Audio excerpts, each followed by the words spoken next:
नमस्कार। मैं Amit Shukla agree world में आप सभी का स्वागत करता हूं। सोया के दाम में हो रहे उतार चढ़ाव को लेकर आज हम विस्तार पूर्वक चर्चा करेंगे। आज के इस कार्यक्रम में हमारे साथ शामिल हो रहे हैं एग्री वर्ल्ड के oil seed head Manoj Shukla ji. और मनोज शुक्ला जी लगभग पिछले 8-10 वर्षों से ऑयल सीड मार्केट में सक्रिय है रिसर्च के लिए, और हम इनसे पूरा चर्चा करेंगे। और हमारा आज का यह कार्यक्रम आपको अच्छा लगे तो हमारे YouTube चैनल को लाइक करें, शेयर करें, सब्सक्राइब करें और नोटिफिकेशन बेल को जरूर दबाएं, ताकि अगला जो भी अपडेट हो, ज्ञानवर्धक पूरक जानकारी हो, तो वो आप तक मिल सके। और ऑयल सीड की जानकारी प्राप्त करने की, सबसे तेज जानकारी प्राप्त करने के लिए नीचे दिए गए नंबर पर आप हमसे संपर्क भी कर सकते हैं। जिस 1 हफ्ते का ट्रायल दिया जाएगा और उससे जुड़ सकते हैं। तो चलिए अब चर्चा करते हैं ऑयल सीड के बाद और सोयाबीन के बारे में। तो मनोज जी, सोयाबीन को उत्पादन और स्टॉक को जो सीजन में किस प्रकार रहा? तो जैसा कि सोपा ने उत्पादन का अनुमान दिया हुआ था, सीजन के शुरुआत में उन्होंने 118 लाख टन का उत्पादन का अनुमान दिया था जी। और उत्पादन के अलावा हम 24 लाख टन कैरी फॉरवर्ड भी लेके इस सीजन में आए हैं और 5 लाख टन इंपोर्ट को जोड़े तो कुल हमारे पास सीजन के शुरुआत में लगभग 147.81 लाख टन का हमारा कुल स्टॉक था सीजन के शुरुआत में, जो कि पिछले सीजन के शुरुआत में से कंपेयर करें तो लगभग 8.5 लाख टन कम है। जी जी। अच्छा, तो सीजन में हमने देखा कि जो सोयाबीन में एक अच्छी तेजी बनी स्टार्टिंग में ही, तो उसका क्या प्रमुख कारण रहा? तो कारण की बात करें तो सबसे पहले यह था कि जब सीजन की शुरुआत में हम देखें तो ब्राजील में मौसम को लेकर काफी चिंता थी। मौसम, जो वहां के मुख्य उत्पादक क्षेत्र है जैसे माटो ग्रासो, पराना, तो इन सब क्षेत्रों में मौसम काफी गर्म होने की वजह से उत्पादन की चिंता थी कि ब्राजील में हो सकता है कि उत्पादन कम हो जाए। प्लस सीजन की शुरुआत में सोया मिल के कुछ अच्छे एक्सपोर्ट डिमांड निकली, जिससे कि सौदे की भरपाई के लिए सीजन की शुरुआत में प्लांटों की डिमांड भी अच्छी निकली, जो खरीदारी अच्छी थी, जिसके सपोर्ट से सीजन के शुरुआत में ही भाव 600 से 700 रुपए प्रति क्विंटल बढ़कर लगभग 4450 से 4500 के आसपास पहुंच गए थे, जो कि हमारा भी अनुमान था कि सीजन के शुरुआत में सोयाबीन में एक उछाल जरूर देखने को मिलेगा। जी जी जी। तो सोयाबीन में जो शुरू के सीजन में हमने देखा कि एक अच्छी तेजी बनी, लेकिन फिर अचानक ऐसा क्या होगा कि बाजार फिर लगभग जो हमने प्लांट के दाम देखे थे कि नीचे के भाव से जो 48, 48.5 से लेके ऊपर में 54,500 बन गए थे, फिर वो वापस लगभग वही लेवल पे आ गए। और मंडियों में जो सोयाबीन के दाम है एमएसपी से नीचे 4600 की जो रेंज है उससे भी नीचे आ गया। तो उसके पीछे क्या कारण रहा? जी बिल्कुल, इसका भी वही कारण है। पहले तो देखिए, हम ब्राजील का जो लेकर जो चिंता थी फसल की, वो लगभग एक बबल साबित हुआ कि जैसे ही यूएसडीए ने अनुमान दिया अपने उत्पादन के ब्राजील के लिए, तो उन्होंने उत्पादन लगभग पिछले वर्ष के बराबर ही 160 मिलियन टन के करीब ही रखा। अच्छा। तो जो फसल को लेकर चिंता थी वो तो मार्केट पे गायब होगी। जी। तो दूसरा कारण ये था कि सोया मिल के जो सौदे थे वो पहले की भरपाई होने के बाद भाव ऊंचे होने के कारण यहाँ पे डिमांड नहीं निकल के आई, और सोया तेल हम सस्ते दाम पे बाहर से इंपोर्ट कर रहे हैं। तो ये सब 3 कारण थे जिसके कारण ऊंचे भाव पर सोयाबीन के भाव टिक नहीं पाए, और हमने देखा कि 4500 के करीब से बाजार फिर से फिसला और फिर से वही अपना बॉटम तोड़ के लगभग 4700 से 4750 के बीच में अभी भाव चल रहे हैं। अच्छा अच्छा। तो ये जो सोया मिल के बारे में बता रहे कि फिलहाल जो निर्यात डिमांड हमारा कम हो गया है, तो इसका जो कारण बता रहे कि हम अभी फिलहाल अंतर्राष्ट्रीय बाजार में हमारे रेट काफी महंगे हैं, तो फिलहाल दाम में क्या अभी कुछ उसके बारे में अपडेट बताइए। बिल्कुल, तो जैसा कि हम जानते हैं ब्राजील में देखिए तो लगभग 410 से लेकर 420 के करीब इस वक्त सोया मिल के भाव जो एफओबी में चल रहे हैं जी। और वही अर्जेंटीना में देखिए तो लगभग 380 से लेकर 410 के बीच में सोया मिल के भाव चल रहे हैं प्रति टन। जी जी। और वही हमारे भारतीय मूल के जो सोया मिल के भाव देखिए तो लगभग 460 से लेकर $510 प्रति टन के बीच में चल रहे हैं, जो कि लगभग $80 से $100 के करीब ऊंचा है।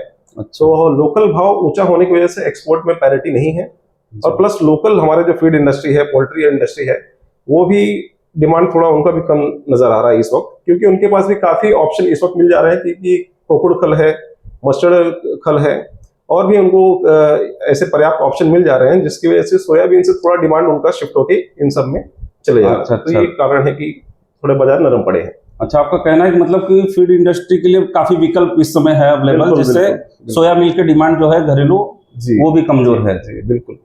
तो अच्छा, ये बताइए कि अभी जैसे अंतर्राष्ट्रीय बाजार की बात करें तो ब्राजील और अर्जेंटीना जो प्रमुख कंपटीटर हैं और बड़े उत्पादक है, तो यहाँ पे क्या स्थिति है?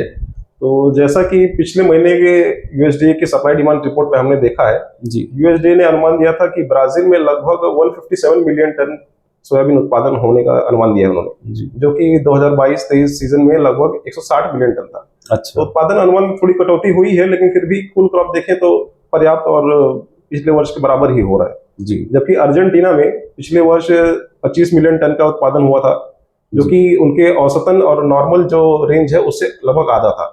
उसका मुख्य कारण था कि पिछले वर्ष जो है अर्जेंटीना ने भीषण सूखे का अनुभव किया, जो कि ऐतिहासिक था। इसके कारण उत्पादन घट गया। हाँ। और इस वर्ष हम देख रहे हैं कि यूएसडीए ने उत्पादन अनुमान लगभग 25 से बढ़ाकर 50 मिलियन टन कर दिया है। अच्छा। जो कि लगभग उनके नॉर्मल रेंज के करीब ही है। और कुछ एजेंसियों ने तो 52 लाख टन तक का भी अनुमान दिया है। तो अर्जेंटीना में उत्पादन बढ़ने का अनुमान है, जबकि ब्राजील लगभग बराबर होगा। तो ये अभी ये जो आपने ब्राजील अर्जेंटीना के बारे में बताया, तो ब्राजील में इस समय अर्जेंटीना में क्या स्थिति, कटाई हो रही है कि कैसे? ब्राजील में देखें तो सोयाबीन की कटाई चालू हो गई है और मौसम में फिलहाल अनुकूल है जी। पिछले सप्ताह तक ब्राजील में लगभग 16.5% जो है फसल की कटाई पूरी हो चुकी है जी। और पिछले साल के कंपेयर में देखें तो हम लोग पिछले साल उनका कटाई 9.5% लगभग हुआ था। अच्छा। तो कटाई की रफ्तार भी देखी तो काफी अच्छी है। कटाई अच्छी होने की वजह से जो है सोयाबीन की सप्लाई भरपूर है मार्केट में, इंटरनेशनल मार्केट में भरपूर है सोयाबीन की सप्लाई।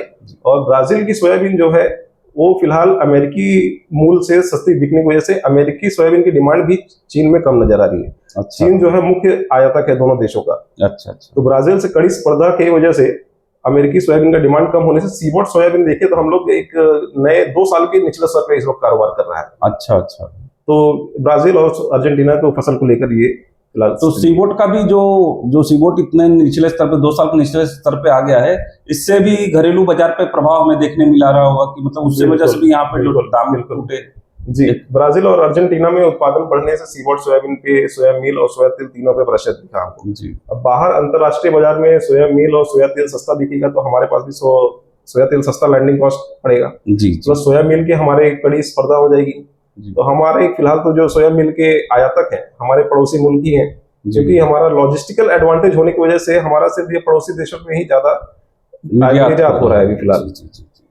सही बात है। तो अच्छा, अभी एक खबर हम सुनाई दे रही है कि गवर्नमेंट एमएसपी 4600 जो एमएसपी गवर्नमेंट ने तय किया है उस पर सोयाबीन खरीदने की योजना बना रही है। तो इसके लेके आपको पास क्या जानकारी है? जी, हमें भी ये कुछ खबरें मिली है कि महाराष्ट्र के कुछ सेंटर्स पे सरकार नाफेड द्वारा रजिस्ट्रेशन शुरू कर दिया है। अब ये खरीदारी किस तारीख से होगी अभी हमारे पास स्पष्ट रिपोर्ट नहीं है। वो जैसे हम रिपोर्ट मिलेगी हम उस पर अपने मेंबर्स को शेयर करेंगे, लेकिन फिलहाल रजिस्ट्रेशन उन्होंने शुरू कर दिया है। जी। तो कई सेंटर्स पे हमें जानकारी मिली है कि रजिस्ट्रेशन अगले हफ्ते तक जारी रहेगा। जी। उसके बाद खरीदारी शुरू करेंगे। अच्छा, जैसा कि हमारे पास कई किसानों के, व्यापारियों के या मार्केट स्टेक होल्डर्स के लगातार आ रही कि भाई दाम लगातार टूट रहे हैं, तो इस लेवल पे आपका क्या सुझाव होगा? चूंकि सरकार की भी एंट्री अब एमएसपी दाम पे खरीदने की रिपोर्ट आ रही, तो आप यहाँ पे क्या सुझाव देंगे कि क्या यहाँ से कुछ रिकवरी संभव है या रिस्क अभी है बना हुआ है यहाँ पर? नहीं जी, बिल्कुल सरकार की जो खरीदारी की खबर आई है इससे तो एक पॉजिटिव सेंटिमेंट बना हुआ है। थोड़ी सी उम्मीद जगी है कि अगर सरकार खरीदारी करती है तो भाव तो ऑलरेडी एमएसपी के नीचे चले गए हैं। तो अगर सरकार एमएसपी पे खरीदारी करती है तो बिल्कुल इन भावों पे सोयाबीन में जोखिम बहुत ही कम है। जी जी। अगर सरकार नहीं खरीदारी करती तो हम एक बार सोच सकते थे कि 4760 का जब सपोर्ट तोड़ा था कीर्ति प्लांट ने, तो हमें उम्मीद थी कि एक बार 4500 तक भाव जाके बॉटम बना सकता है। अच्छा। लेकिन इस बीच जो सरकार की खरीदारी की रिपोर्ट आई है उससे लग रहा है कि वो 4500 तक भाव नहीं गिरेंगे और ये भाव पर सोयाबीन में जोखिम बेहद कम है। अच्छा जी, अच्छा जी। और आगे हमें इसमें 300 से 400 रुपए का उछाल एक बार दिख सकता है। वो सरकारी नीति पे, सरकारी खरीदारी पे डिपेंड करेगा। जी जी जी जी। तो अभी हमने जो सोयाबीन के दाम में इतना उतार चढ़ाव देखा, भाव एमएसपी के नीचे आ गए, किसान मतलब निराश होकर मंडियों में अपना माल बेच रहा है, काफी मतलब दुखी भी है। तो इसको लेके आपका क्या सुझाव है कि किस प्रकार की नीतियां बननी चाहिए ताकि किसानों को एक उचित दाम मिले, ताकि वो ऑयल सीड की खेती के प्रति उनका जो रुझान है बना रहे? तो उसके लिए आपकी क्या राय है? जी बिल्कुल, देखें तो सोयाबीन के भाव जैसे देखें 2 साल पहले किसानों ने 10,000 के भाव देख लिए थे। जी। अब ऐसे में आधे भाव होने पर किसान का निराश होना जायज है और इसमें कुछ कारण है, जैसे कि सस्ते दरों पे सरकार आयात कर रही है तेलों की। अच्छा, ड्यूटी हमारा भी। इम्पोर्ट ड्यूटी अभी सोया तेल पर लगभग 5.5% है। अच्छा जी। तो सस्ते दाम पे तेल इंपोर्ट कर रहे हैं जी। तो इसकी वजह से थोड़ा सा जो है सोयाबीन के भाव देखे तो नरम पड़े हैं। और हमको जरूरी है कि सरकार वायदा भी चालू करे जी। प्लस भाव एमएसपी के नीचे आ गए हैं तो किसान को कम से कम राहत मिले कि एमएसपी पे खरीदारी करके उनको कुछ रियायत दिया जाए। जी जी। कम से कम एमएसपी की जो गारंटी उनको दी जाती है उस पर ज्यादा से ज्यादा माल खरीदा जाए, क्योंकि पिछले 2-3 वर्षों में हमने देखा है कि सरकार सोयाबीन में हाथ नहीं डाल पाई है भाव ऊंचे होने के कारण। अच्छा। तो इस वक्त सरकार के पास अच्छा मौका है, क्योंकि आगे लोकसभा के चुनाव भी हैं, तो इसमें ये सरकार को भी थोड़ा किसानों के पक्ष में सोचना चाहिए कि अगर आत्मनिर्भर भारत बनाना है तो किसान उत्पादन करे, उसके लिए प्रोत्साहन देने के लिए उनको उचित दाम मिलना जरूरी है। जी जी जी जी। तो इसके लिए 2-3 कदम उठाए जाने चाहिए, जैसे कि खरीदारी शुरू करे। दूसरा ये है कि सोया तेल के इंपोर्ट ड्यूटी को थोड़ा बढ़ाया जाए यहाँ से, जी, ताकि हमें लोकल हमारी क्रशिंग बढ़े और हमारे लोकल रिफाइनिंग कैपेसिटी को यूटिलाइज किया जाए, जो कि फिलहाल अंडर यूटिलाइज है। अच्छा अच्छा। तो ये सब कदम सरकार को हमारी तरफ से सुझाव है कि सरकार इस पे चिंता करे और इस पे सुझाव को हमारे नजर डाले एक बार। सही बात है, सही बात है। तो कुल मिला के निचोड़ यह निकल रहा है कि जो सोयाबीन में गिरावट आई थी, एमएसपी के नीचे दाम गए थे, अब जो खबर आ रही है कि सरकार एमएसपी दाम पे खरीदने की योजना बना रही है, इससे बाजार को एक अच्छा सपोर्ट मिल रहा है। यदि ये खरीदी होती है आगे चल के, अगर सरकार एमएसपी के भाव पर सोयाबीन की खरीदी करती है तो यहाँ से सोयाबीन के दाम को सपोर्ट मिलेगा। किसानों के लिए एक जो नुकसान वाला सौदा हो रहा था वो थोड़ा सा उनको लाभ मिलेगा।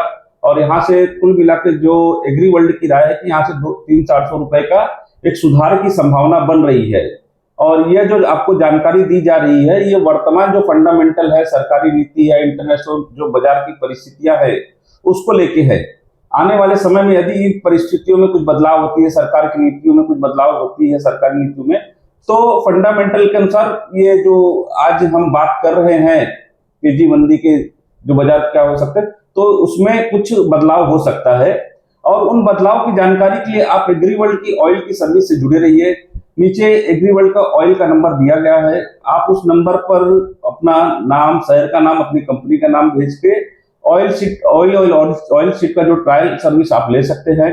और जो सबसे तेज खबर पाने के लिए, सबसे विश्वसनीय खबर पाने के लिए हमारी सर्विस से जुड़ सकते हैं। धन्यवाद।